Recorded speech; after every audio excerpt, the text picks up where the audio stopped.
been diagnosed with is FCE. Now, I'm not going to try and even say the word, but look for FCE in dogs and you will find it. Last Friday he was a normal, fine, typical schnauzer, enjoying life. And on Friday morning he started showing some signs that were quite weird. Just sitting there looking at us like something was wrong. And as the day progressed, he gradually lost all use of his back legs. We don't know the extent. There's a couple of there's a couple of pointing factors with this. He could potentially have to be euthanized, dependent on nerve damage and quality of life, obviously. Now, as you can see, there is some movement.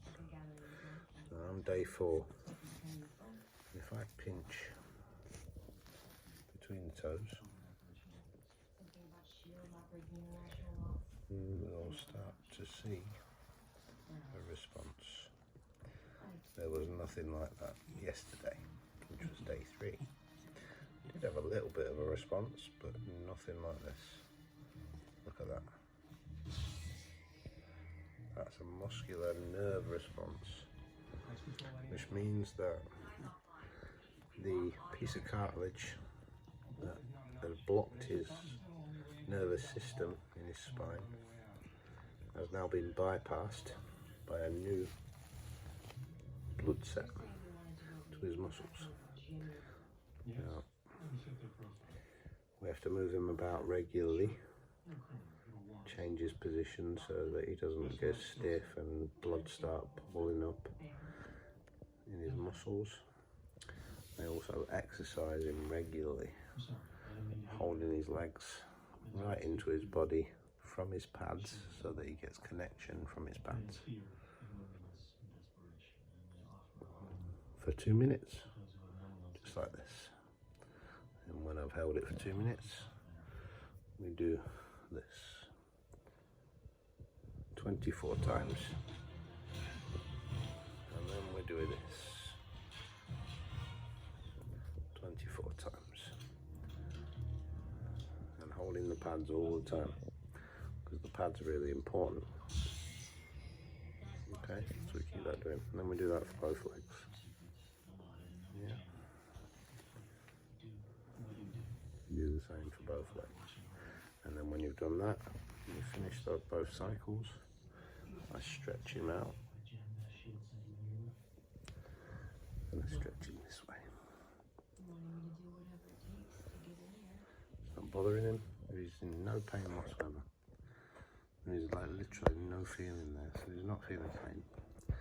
There is a potential as he comes back and his nerves start rebuilding that he may feel some what they call deep pain, but we will control that with drugs as we go along. The next step for me is the vets, and we'll see what they say. So far, having read lots of things online, his progression is really good. So just a quick pinch, just to show you, look at that. He's actually having a response to that, look. Even turning his head like he doesn't like it. So that's good. That's really good. I'm really happy with that. Which means that we can move forward. I don't have to think about euthanasia, which was, for obvious reasons, devastating. Look at that. That's his leg coming back to life. It's pretty amazing, really. Not all dogs will see this, but to give them the best chance, you have to start these procedures within 8 hours of originally seeing the problem. So if you come across this with your dog, your schnauzer, whatever dog, happens in medium to large dogs quite a lot, that schnauzers, they're predisposed to it apparently. So if you're dealing with this, I hope your dog gets through it. I hope that this information in some way helps you to move forward. Don't give up.